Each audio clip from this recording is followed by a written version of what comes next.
Assalamualaikum warahmatullahi wabarakatuh. Bismillahi masyaallah la yasuqul khaira illallah. Bismillahi masyaallah la yasrifu su'a illallah. Bismillahi masyaallah ma kana min ni'matin faminallah. Bismillahi masyaallah la haula wala quwata illa billah. Alhamdulillah wa syukrulillah la haula wa la quwata illa billah, amma ba'du. Kaum muslimin, shaimin, shaimat rahimakumullah, keluarga besar Yayasan Ulil Albab yang berbahagia, yang semoga senantiasa mendapatkan hidayah inayah Allah Subhanahu wa taala. Bersyukur kiranya pada saat ini kita masih diberikan kesehatan, dikaruniai keimanan, sehingga kita bisa menjalankan ibadah puasa Ramadan 1446 Hijriah. Dan tentu kita berharap kita termasuk umat Islam yang senang, sukacita dengan datangnya bulan Ramadan, sebagaimana sabda Rasulullah Muhammad SAW, man fariha bidukhuli Ramadan hurima jasadahu ala niran. Kaum muslimin muslimat rahimakumullah, Ramadan disebut dengan Syahrul Quran. Ramadan juga dikenal dengan Syahrul Tarbiyah. Ramadan juga dikenal dengan Syahrul Mahfirah. Bulan yang penuh dengan ampunan, bulan di mana diturunkan Al-Quran, dan juga bulan pendidikan. Sedikit kami akan menyampaikan bahwa Ramadan adalah Syahrul Tarbiyah. Ramadan adalah bulan pendidikan. Kenapa Ramadan dikatakan sebagai Syahrul Tarbiyah? Kalau kita analisa, Allah memberikan pelajaran yang bermakna kepada kita dengan datangnya bulan Ramadan. Di bulan Ramadan, Allah memberikan pelajaran yang begitu banyak kepada kita, agar kita mau belajar, agar kita mau berpikir. Ketika kita menjadi muslim yang taat kepada Allah Subhanahu wa taala, menjadi muslim yang beriman, maka kita harus sami'na wa ata'na kepada Allah Subhanahu wa taala. Ketika Allah memerintahkan kita berpuasa, maka wajib kita melakukan ibadah puasa Ramadan, tentunya dengan imanan wahtisaban.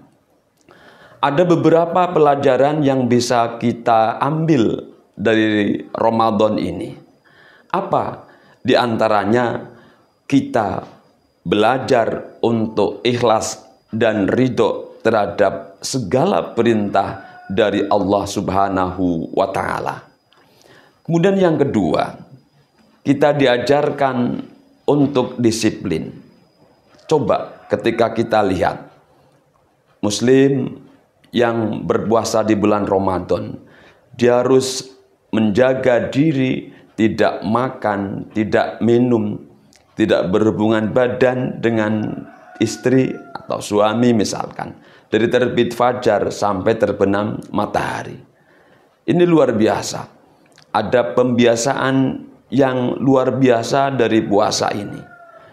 Ketika kita di bulan Ramadan, kita lihat begitu banyak orang yang merubah pola sikap perilaku, termasuk pola ibadah. Yang tadinya mungkin jarang pergi ke masjid, di momen ini tergerak hatinya untuk beribadah ke masjid, ke musola. Adzan berkumandang, mereka kemudian melaksanakan sholat di masjid. Kemudian juga tidak hanya sholat fardu, tapi juga dengan melaksanakan sholat sunat, sholat tarawih misalkan, sholat witir. Shaimin, shaimat rahimakumullah. Ketika kita sudah berpuasa selaku orang tua, ketika kita sudah menjalankan sholat selaku orang tua, pertanyaannya, apakah kita sudah mengajarkan, mendidik anak-anak kita untuk beribadah, berpuasa seperti kita? Karena tanggung jawab ada di pundak kita selaku orang tua.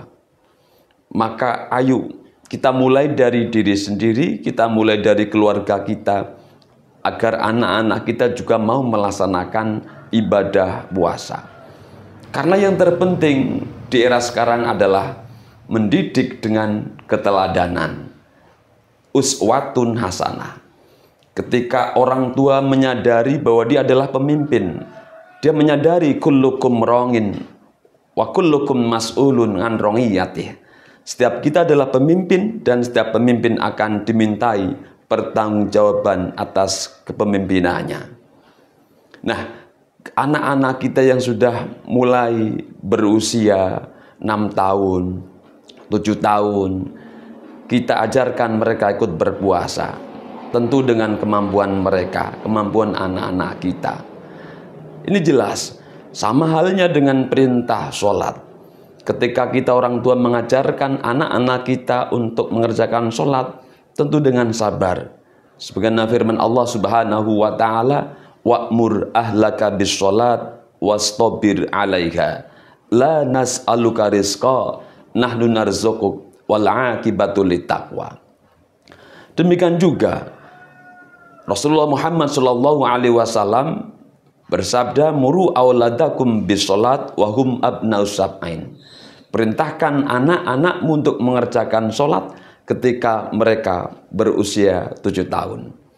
Indah sekali ketika di keluarga kita ayah berpuasa, ibu juga berpuasa, anak-anak kita juga menjalankan ibadah puasa. Ada keindahan yang luar biasa di keluarga kita. Maka akan terwujud keluarga yang maslahah, keluarga yang sakinah, keluarga yang mawaddah, dan keluarga yang warahmah. So'imin so'imat rahimakumullah. Kemudian ada nilai yang patut kita ambil dari Ramadan adalah syarut tarbiyah. Apa? Adalah nilai-nilai ketika kita dianjurkan untuk badiru bil a'mali sholihah. Kita diajarkan untuk segera melaksanakan amal-amal ibadah, amal-amal sholihah. Ketika kita di bulan Ramadan, kita tidak bisa lepas dari Al-Quran. Kita dianjurkan untuk memperbanyak bacaan Al-Quran. Karena apa? Karena di sini di bulan Ramadan Allah menurunkan Al-Quran. Maka jangan lepas satu hari pun untuk tidak membaca Al-Quran. Hawil yaqra'unal Quran kulla yaumin walau bi ayah. Biasakan membaca Al-Quran setiap hari walaupun hanya 1 ayat. Yang terakhir, sha'imin sha'imat rahimakumullah. Kalau kita yang berada di dunia pendidikan, tentu ada sering kita dengar, sering kita baca 7 kebiasaan hebat anak-anak Indonesia. Di antaranya adalah ketika anak-anak kita bangun pagi. Di Ramadan diajarkan sebelum subuh anak-anak kita sudah kita bangunkan untuk makan sahur bersama. Kemudian setelah sahur mungkin kita biasakan untuk tadarus Al-Quran, bertandang ke masjid bersama. Kemudian ngaji juga bersama. Beribadah yang kedua. Bagaimana anak-anak kita gemar untuk beribadah? Tentu dengan uswah yang baik dari ayah dan ibu. Kemudian bermasyarakat. Ramadan mengajarkan empati yang luar biasa. Si kaya membantu si miskin. Bahkan dikatakan memberikan buka puasa kepada orang yang sedang berpuasa. Luar biasa pahalanya. Maka kita lihat di bulan Ramadan ini banyak orang tergugah. Yang tadinya agak pelit misalkan, bakhil menjadi dermawan. Gemar berinfak, gemar bersedekah. Bahkan nanti ada satu ibadah yang rukun Islam yang wajib kita lakukan di bulan ini adalah menunaikan zakat. Mudah-mudahan dengan kita memahami makna Ramadan sebagai syarat tarbiyah akan menghantarkan kita menjadi insan-insan yang mutakin, insan-insan yang bertakwa kepada Allah, sebagaimana tujuan kita orang-orang Islam disuruh berpuasa la'allakum tattaqun, agar kita menjadi orang-orang yang bertakwa. Demikian, mudah-mudahan bermanfaat. Terima kasih. Akhirul kalam. Wallahul muwaffiq ila aqwamit thoriq. Assalamualaikum warahmatullahi wabarakatuh.